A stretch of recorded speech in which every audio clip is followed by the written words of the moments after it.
In the name of the Father, and the Son, and the Holy Spirit, amen. Let nothing upset you, let nothing startle you. All things pass. God does not change. Patience wins all it seeks. Whoever has God lacks nothing. God alone is enough. Hello everyone, and here we are at Mansion 4. So if you've made it all the way to Mansion 4, we can say you're just about halfway through. If you haven't done Mansions 1, 2, and 3, that's okay also.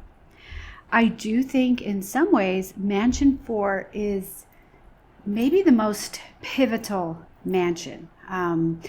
There's 3 chapters in Mansion 4, and I have quite a bit to say, so I apologize for the length of this podcast, but this is such an important mansion because here St. Teresa is introducing us to a new language of prayer.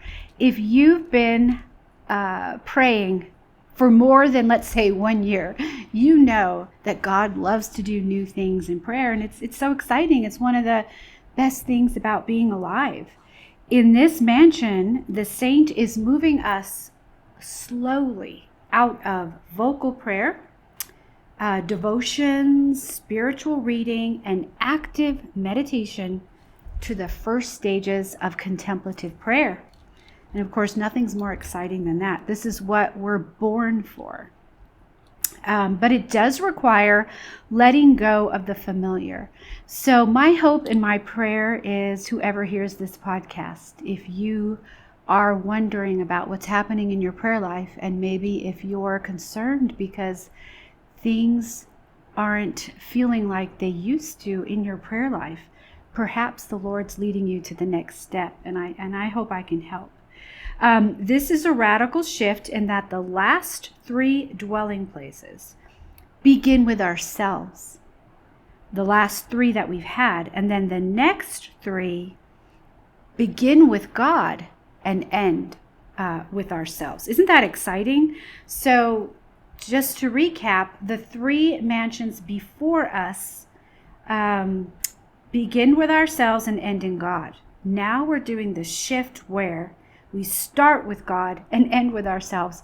We could spend an hour just on this sentence alone, but isn't that something to ponder? If you have a prayer journal, that's something wonderful to write down and think about. This stage is a balancing point between the 3 mansions behind us, where we have primarily been working through our own efforts, and the next 3 where grace takes over.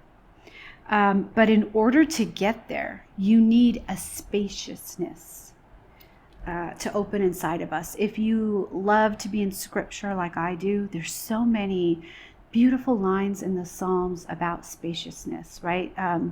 Where it says, Lord, make room for my steps. Lord, you've enlarged, you've dilated my heart. And that's what the saint is talking about.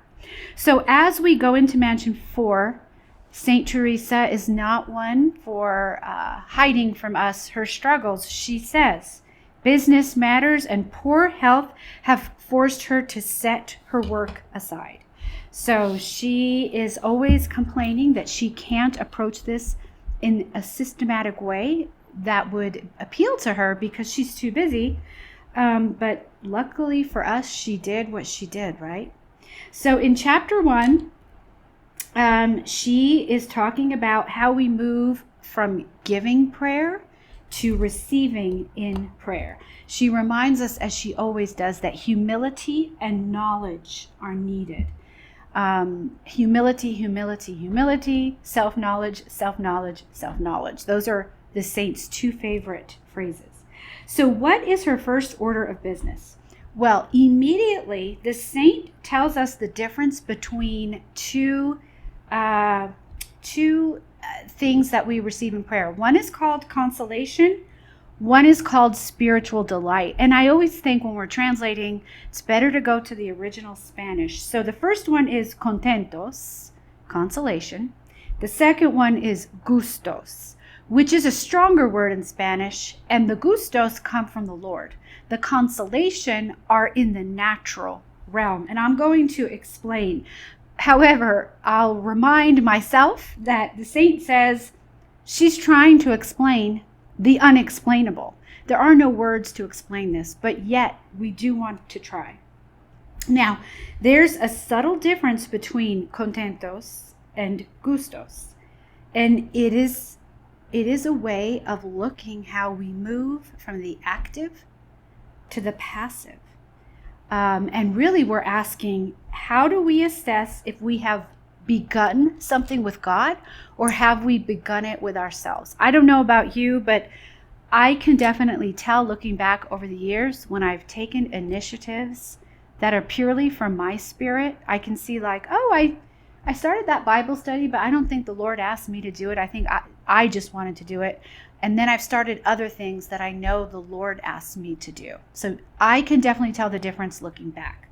So it's a good question to ask. Also, St. Teresa reminds us, when we're comparing contentos and gustos, she reminds us we're moving from the head to the heart. Of course, contemplative prayer will greatly involve the heart. Now, a consolation is something that arrives from the work itself. These are contentos, and they're on the natural level. For example, she mentions when you see a loved one, you're just so excited to see them. Or how about when you meet someone you thought they were dead, but they're actually alive? These are things that arrive from our own nature. These are consolations. They generally begin with ourselves and they end in the Lord. I'm going to share just kind of an experience of myself that speaks to me of this. Years ago, I'm originally from New York, and there was a big party with the extended cousins in New York. And these are big, amazing Italian parties. And I really wanted to go because I wanted to go with my niece and my nephew. We used to fly together. I have not been able to have my own children, and I am madly in love with my nieces and nephews. Well, I got in prayer, no. The Lord said no. He had other things for me to do. I was pretty brokenhearted, but I obeyed. And as it turned out, I ended up doing something for my master's in theology in Washington, D.C. that same weekend. So I'm glad I listened. Anyway, as I'm heading home from Washington, D.C., my flight got delayed. And all these changes happened with my flight. And lo and behold, what happens? I'm boarding my plane. I'm sitting in my seat. I'm not kidding. Who am I sitting between? My niece and my nephew. It was just so unexpected. And I just felt like the Lord said, I just felt like it was a consolation from him. Maybe because I had been obedient, or maybe just because he wanted to do something kind. I can't presume to know. But I just kind of felt like that experience, my desire started with myself. I turned it over to the Lord. Myself is still involved, but I felt like the experience ended in him, because it was a reflection for me, a reminder to me that my niece and my nephew, they're just a gift from the Lord himself, and he's in charge. So I always I like that experience to think about those questions. Of course, it's going to be different for everyone. Now, a spiritual delight is something where the saint says from Psalm 119, I will run the way of your commandments, and you will enlarge my heart. And I think in the Latin, it's literally like that word dilate, open up the heart. The heart has to change. And this is fascinating because the saint tells us when we're looking at our own consolations, they can actually constrain the heart, right? And I like that in the example I gave, because the Lord wanted me to do something for him in his vineyard, but I wanted to do something with my family. And so that's, if I hadn't have listened to him, it would have constrained the heart. But now the heart is stretched, and you can actually do more for the Lord. And this is something you can't make happen. It's just when the Lord does something for you. And so I thought I would read to you from her autobiography. It's called Vida. The saint talks about what happened to her in prayer, and I think it will illuminate the difference for us. She says, it used to happen when I represented Christ within me in order to place myself in his presence, or even while reading, that a feeling of the presence of God would come upon me unexpectedly, so that I could in no way doubt he was within me, or I totally immersed in him. So this, I think this sentence is really important because she's saying she started the prayer, right? We begin with, I'm picturing Christ. I'm closing my eyes. I'm picturing him inside of me, or I'm meditating on a passage. We do the work. Then all of a sudden, the Lord gets in there and we stop. And this can be quite frightening because, let's say, have you ever prayed the Liturgy of the Hours? You're praying those psalms, and then all of a sudden the Lord gets in there and you can't continue the psalm, right? Because he's there. And at that point, you just want to be still. So that's where it begins with us and ends in the Lord. And that's the difference between consolations and spiritual delight. Now, the saint mentions some very practical things here in chapter 1. What about when, have you ever had when you're steeped in God, but your thoughts are running wild? It can happen. You can have an experience of the Lord with your will, but your imagination maybe isn't cooperating. That can happen also. St. Teresa keeps reminding us, this is from Matthew 20:13, the Lord can do what he likes. You know the famous story where the Lord says, "Friend, I haven't been unfair. Didn't you agree to work all day for the usual wage?" Fighting with him about the wages. The Lord has tremendous freedom here. And he can give us the experience whenever he wants. But it's good to get an expert to tell us what's happening. I also like, as I've said before, St. Teresa is very merciful. If you read this carefully, she gives us a lot of consolation by telling us, be patient. Be patient with yourself, because sometimes the Lord is there in prayer, but we get upset because we're not as perfect as we would like to be. We know we're sinners. Our thoughts maybe are somewhere else. But it's okay. The Lord is working with us. She also reminds us in this life we have struggles outside of our control. And she says, bear these things with patience, and they will be lifted in the seventh mansion. Now she says, we're getting closer to the seventh mansion. That's why mansion 4 is, I think, so exciting. We're really on that threshold. And she says the beauty is so great here, we have no words. She does say, generally souls have been in other rooms quite a while before this. So to repeat, we have to spend a great deal of time in mansions 1, 2, and 3 before we get into mansion 4. Now, what's quite a while? Again, I've seen people say, oh, she means this many years. She means that. I personally don't think that timetable is very helpful because the Lord has tremendous freedom. Let me quote from her directly. She says, although it is usual that a person will have to have stayed in those already spoken about, there is no certain rule, as you will have often heard. For the Lord gives when he desires, as he desires, and to whom he desires. Since these blessings belong to him, he does no injustice to anyone. So while the saint is reminding us, it takes a while to get here, it's up to the Lord. She says, poisonous creatures are rare here, and if they come only to help, not to hinder, because we merit much in the resistance. So at this point, when the devil throws his temptations at us, we have a stronger will, we have more tools at our disposal, we're tougher, and we can resist them better, and they actually help us rather than hinder us. So she reminds us, don't give up if you're enduring a lengthy interior trial. The Lord will test us in that way, but the victory will be ours. Now, Teresa is speaking from experience because the so-called experts in the spiritual life greatly misled her. And they all told her, and all the books she read, told her the only way to pray is discursive meditation in the intellect. Discursive meditation in the intellect. That's where you're working with a thought and you're going back and forth with the Lord. This is helpful. This is part of the spiritual journey, but it's not the end.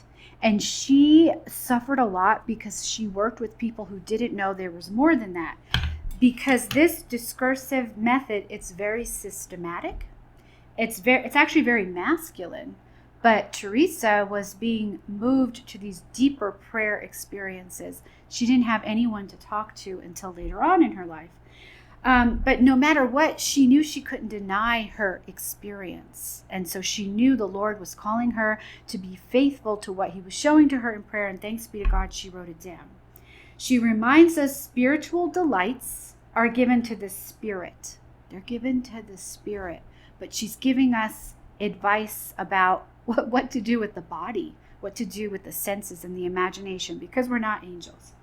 She reminds us, I think this is so important for all of us, you cannot control it, and it's not about thinking.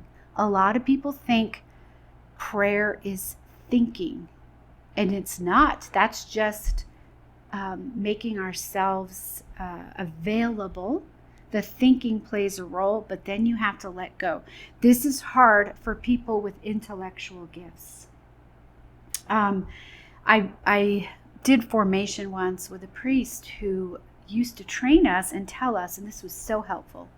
He would say, take 5 minutes every day. Look out of a window if you can, or just sit in a chair and do not think of anything. That is so tremendously helpful. 5 minutes a day. Discipline yourself. No thoughts. And of course, when you first do this, it's all just wrestling and battle, but it's extremely helpful. And it really trains your whole being to be ready when the Lord does come. Here we are called not to think much, but to love much. And I am so happy the saint says this, because you probably already know this. If you want a prayer life, you have to have great love, because it is costly. It takes so much time. You have to give up a lot. You have to keep showing up for prayer when it seems like the Lord has disappeared. It takes a lot to have a prayer life. So you really have to have that thirst, that desire for it. So it's love that's going to carry us through. It's not our intellect, it's love. And those of us who maybe like to take refuge in our intellect, I know I personally do. I love to hide in books, and I'm guilty of hiding from the Lord in books. It is a real purification to put that book down and to turn off the intellect. It's a purification. I'm going to keep trying to bring up concrete examples. Let's say you are doing some type of meditation, let's say you're reading The Boat in the Storm, and you're imagining yourself there with Jesus. You're imagining, you're doing all the work, your intellect's going, all of a sudden, you feel called to just love and praise and to break away from that imagination. Your will is awakened, your intellect, you just feel like you need to let it go. The saint says at that point, do not finish your meditation. So are you following me? You're doing something, and then all of a sudden you're being drawn in a different direction, like a rest or a praise. Don't finish what you were doing. And this happens during the rosary too. You can be praying a decade of the rosary and the Lord is taking you somewhere else. You got to put that rosary down for the moment. This is hard because we're all so, we like checking off the boxes. I know I certainly do. So sometimes it takes years of wrestling with this, and just, later you can say, Lord, was I just being lazy, or were you leading me out of that? So it takes practice. But the saint says, don't finish that. I think also of devotions that we all love. For example, I love the 33-day consecration to Our Lady. I've done that a million times. I am a huge fan of St. Louis de Montfort. But I renew mine every year. But I remember after several years, I just wasn't able to do those long prayers. I just felt like the Lord was teaching me a different way to do it. So at some point he's going to bring you freedom from some of those vocal prayers. Now, those vocal prayers are the foundation. They are extremely important, and we very much need them, especially for community prayer. But sometimes the Lord's going to take us out of that for something deeper. And then when you go back to your vocal prayer, you approach it in a whole new way. Now, the fact is, St. Teresa reminds us, many of us know God primarily through scholarly and academic pursuits. In fact, the first two dwelling places really focus on that, so it is essential. Nowadays, you and I, we are used to the scientific method of deduction. We like solving problems. We depend on computers. However, in Mansion 4, this is different from all of that. It is not cerebral. It is a faith beyond understanding. And so I'll ask the question, how do we reconcile the two? We know God is a God of reason and understanding, and we need our intellect, but yet he's moving us to this faith beyond understanding. How do we reconcile the two? Well, that's what being a saint is called to, right? That's why it's not easy. It's a narrow way. And so I think to help us, Teresa then struggles to describe the difference between the imagination and the intellect, because this happens to a lot of us. She's saying, what do you do when your mind wanders during prayer? This is another big problem. And she reminds us, because of original sin, there's no getting out of this. We can work on it. There's things we can do. I had a spiritual director once just say, have a little sticky note next to you, and when things come, just write it down and push it away. There's things we can do, but because of original sin, this is a struggle we have. St. Teresa says, stop worrying about it. Be patient with yourself. Endure it for the love of God. But most of all, don't give up on prayer. Just keep showing up.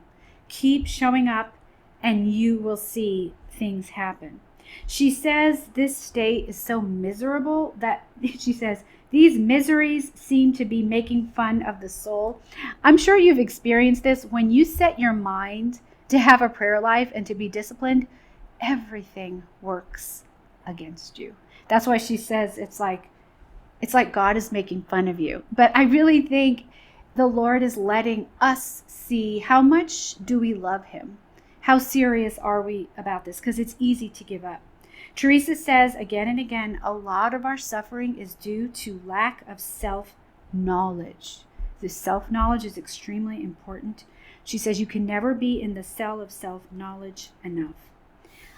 She herself is appealing to experience. And she's reminding us, when we're talking about contemplative prayer, we can only receive it. You cannot demand it, okay? She says, for the most part, all the trials and disturbance come from our not understanding ourselves. Let's not blame the soul for what a weak imagination, human nature, and the devil cause. So she says, be patient, don't give up. To use her phrase, let's keep, quote, grinding our flour. You just got to keep grinding our flour. Okay, that's chapter 1. Moving on to chapter 2, we are going to encounter one of the most enduring symbols of the interior castle. St. Teresa loves symbols for her explanations. And in chapter 2, she's going to give us one of the most famous ones.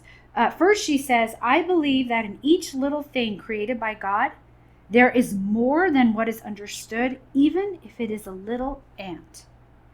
She likes to use unconventional imagery and an elaborate use of creatures to explain the realities of the spirit. And I bring this up because it's so Catholic. This is a reminder that we have a sacramental vision of reality. And we're living in a time where that sacramental vision, it's being destroyed from all corners. We see it in education. We see it in the media. We just see it everywhere. It's a good reminder to us that as Catholics, we believe in the importance of the senses. You go back to Aquinas. We need to see everything. Creation is a book teaching us about God. We remember God said, it is good. So that's a sacramental vision of reality, and Teresa likes that. Now, if you've read Teresa's autobiography, I refer to it often just to keep you straight. In her autobiography, she calls the stages of prayer 4 ways of watering a garden. That's one image she likes. That's not the one she uses here, though. But just kind of want to tell you, she has different ways of saying the same thing. Here, she uses the image of a water trough with 2 fonts of water. So 2 water troughs. That's the image that she uses. And she says, these 2 troughs are filled with water in different ways. With one, the water comes from far away, through many aqueducts and the use of much ingenuity. With the other, the source of water is right there, and the trough fills without any noise. No skill is needed, no building needs to continue, but water is always flowing from the spring. She says, it seems that this heavenly water begins to rise from this spring that is deep within us. It swells and expands our whole interior being. However diligent our efforts, we cannot acquire it. So I really don't think this needs so much explanation, right? It's right there. If you want to break prayer into 2 categories, one is a lot of work on our part, and it's far away. Like, we got to work to bring what the Lord is saying to us. We got to work to bring it close to us. This is necessary, but it's always to get to the next level where God is right there. He's right there inside of us. And I'm going to draw your attention to her phrase. She says, a spring that is deep within us. And I really think this word deep is very important, because in order for that depth to be there, we have to be tested many times. Because St. Teresa says here, the last dwelling place is, quote, a radical opening to God. It's radical, and it's this opening, but first you have to have that incredible depth. So if our prayer life is shallow, if our experiences with God are shallow, we have a long way to go. And I've mentioned in previous podcasts, I remember saying to myself, my goodness, what a shallow prayer life you have. So I have had my own conscience bothering me at my shallow prayer life, and it's very easy to fall back into a shallow prayer life. So this spring, we want this spring, but it requires depth. And so, of course, it happens through suffering and perseverance. Okay, so that's chapter 2, this beautiful symbol of the water. Moving on to chapter 3, I want to make a very important point. Teresa talks about the prayer of recollection. Is it infused or is it not infused? What I wanted to bring up is, if you were to look at all of the saints' works, she isn't always consistent, and it can get confusing. Also, sometimes she changes her terms. Sometimes she calls this the prayer of quiet. Sometimes she calls it the prayer of recollection. Sometimes she says it's the beginning of contemplative prayer. But then sometimes she seems to act like it's the beginning of active prayer, which leads to contemplative prayer. I read a scholar that helped me, I'm going to share it with you, who reconciled all this discrepancy for me. Here is the sentence. The term passive is inadequate, right? If we're talking about passive prayer, like the Lord bringing it to us. The term passive is inadequate. It just means it is an activity that does not emanate from the subject. And I love this line. There is another who begins to shed his light on the horizon. So really, this clears it up for me. So this is what St. Teresa is saying. At some point, we have a prayer experience. Maybe it comes from us. Maybe it comes from the Lord. Maybe it's a little bit of both, okay? So it could be a little bit of both. And then at some point, the Lord takes over. And then that's the prayer of quiet. leading into later contemplative prayer. Also could be called the prayer of recollection. But the way I think this happens is, I think the natural and the supernatural, they're both at work, and then it's coming together. And it comes together in a moment you could almost miss. It's so subtle. It's really delicate. It reminds me of Elijah in the book of Kings, right? When he's looking for the Lord, he's not in the earthquake. It's not in the thunder. It's that still, small voice. It's so quiet, and you could easily miss it. And actually, it just takes practice.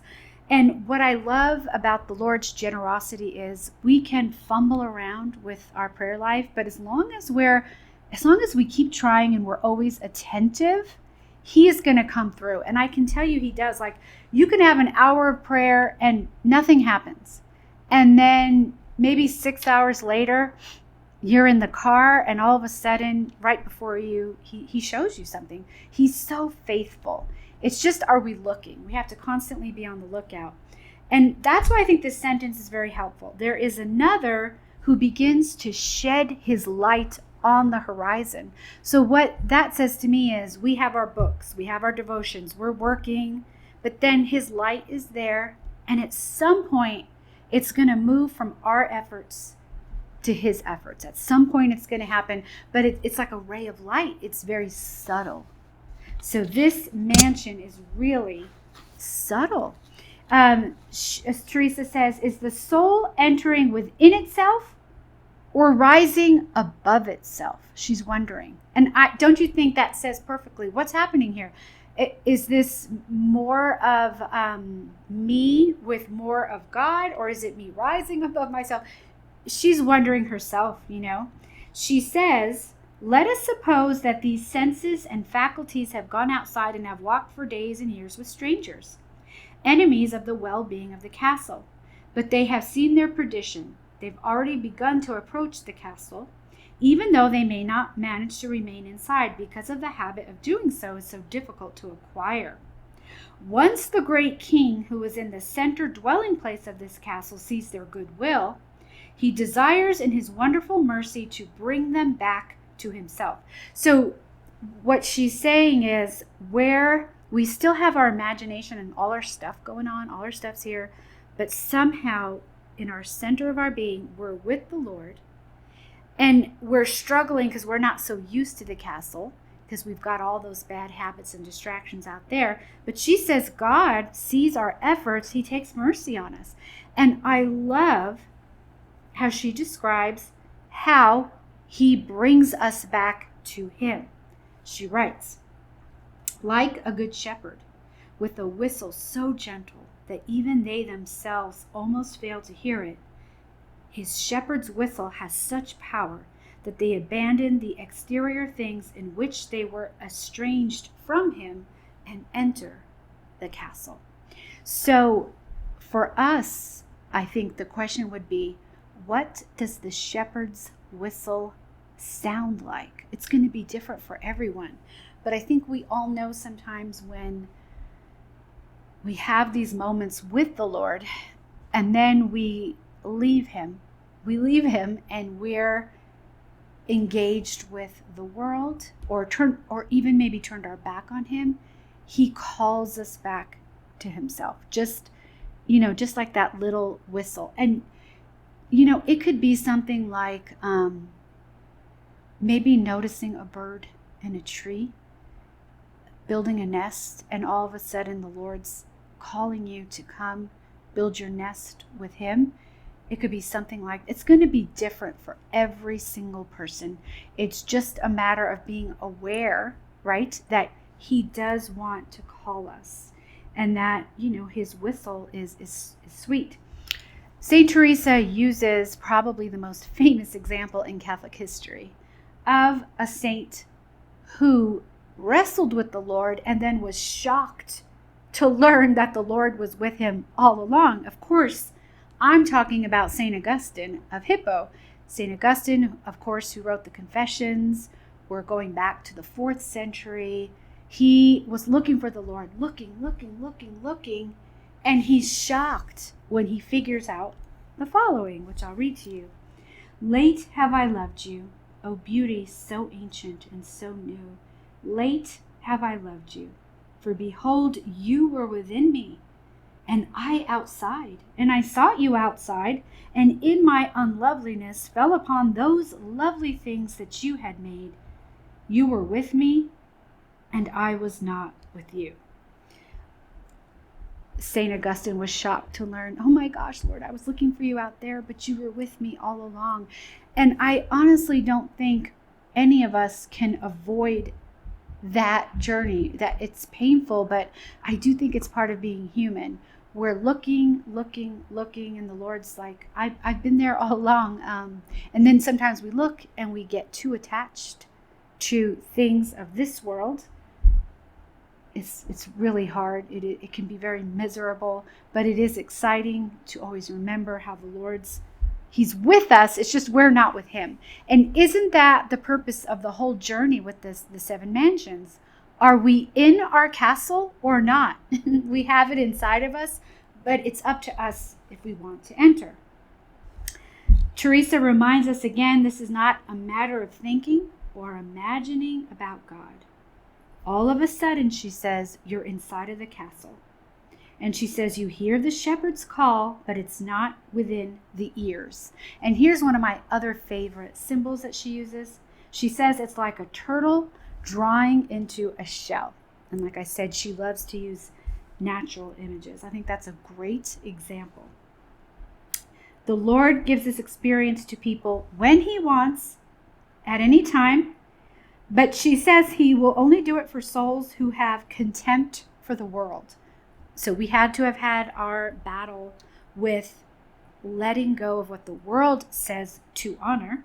She talks about married people. She says married people may have given up the world by desire, not by deed, and that is enough. Here you can see how St. Teresa of Avila is a saint for modernity. She's a modern saint, reminding us lay people, while we are not religious and we haven't taken particular vows, we can give up things that the religious give up by desire.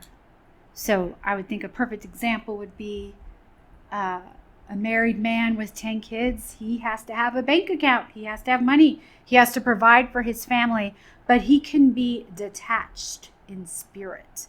And that's what St. Teresa is talking about. Now, this prayer of quiet we've been talking about is a precursor to listening. This is the transition from active recollection to so-called passive recollection. She says it's so subtle, the soul does not even know it has entered into that area. It's very subtle, so you have to keep practicing. It is an initial awakening of love. St. Teresa says, once you enter into this type of prayer, you're praying to the Lord, you're speaking, don't push. Wait. Be silent. Silence is very important here. She says, I know others disagree, but she knows what she's about. She says, I cannot persuade myself to use human diligence in a matter in which it seems His Majesty has placed a limit. No, she's saying here, you can't push this. You can't plan it. You can't determine how small or big the gift will be. Note the contrast with Mansion 3. If you remember Mansion 3, the saint is telling us, run, run, run, run, run. You're too slow. Here she's saying, slow down, be still. So I think the question for you and I is, what is the rhythm of our life right now? When I say rhythm, I mean letting the Lord set the rhythm. Sometimes it's like the Lord has taken you up this mountain. Sometimes He wants you to be still. Sometimes it seems like He's just letting you fall. I know the folly, though, of trying to determine the rhythm myself. How do we get into His rhythm? The only way is through that silence. So I just think I like picking up the rhythm of St. Teresa. And this mansion, I feel her saying, slow down. And really, it's all about prudence, isn't it? Because sometimes the Lord says, pick it up. Sometimes he says, slow it down. It just depends. It's up to him. The words she uses here, though, they're very gentle. She says, stop trying so hard. Be still until the Lord decides otherwise. The key, she says, is to keep Christ before you and continue your gaze of love.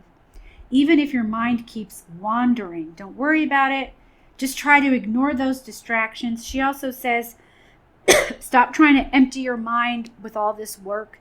And this is very practical. Have you ever tried to pray and you can't settle down? I love to find, I have a huge, beautiful crucifix in my office at home. I just gaze at that crucifix. And I may not be thinking anything special, or I just look. I'm just spending a lot of time looking at the cross. And that's what it's all about, a gaze. What are we looking at? And sometimes I can have that cross before me if I'm, on the doctor's table. I can imagine, even I'm in front of the Blessed Sacrament. Where is our gaze? Very, very helpful for moving into prayer. Remember, recollection is giving to the will, not the intellect. The will, not the intellect. She says at this point, the soul doesn't even understand what it desires. We don't even understand what we want. So there's a darkening of the intellect sometimes. This is essential for the journey. I don't know if you've ever read St. John of the Cross. He has a whole section on the purification of the intellect. And it's like when Moses was in the cleft of the rock. He couldn't fully see. Here the will is at rest, but the intellect might be running to and fro. She says, don't be upset. Surrender into the arms of love. It's love, so don't beat yourself up. Now the soul is dilated, the heart has been expanded, and the fount that we talked about in the trough, it gets bigger, and the soul grows in freedom. At this point, the soul is less worried about going to hell and more worried about serving the Lord. So in the beginning of everyone's conversion, it's fear, like, oh my goodness, there's an eternity out there. Am I on the way to heaven or am I on the way to hell? So you all know what I'm talking about. That is a sobering moment. But as we progress, we move beyond fear of hell and more about serving the Lord and loving him. She ends this chapter, and really this mansion, with very useful advice about women who have certain weaknesses. Of course, she's the Mother Superior, so she's got a front row seat for all of this. She talks about women who have certain weaknesses. She says they think they're experiencing the Lord in prayer, but honestly, they need more rest and they need more food. Very practical. So it's always good if our prayer life is changing to say, gosh, maybe I just need more sleep. Maybe I need more food. But her final advice to them is, like, if you're not ready for contemplative prayer, she says, get back into active life. Get back to vocal prayer. So for souls who aren't ready for contemplative prayer, she wants you to work.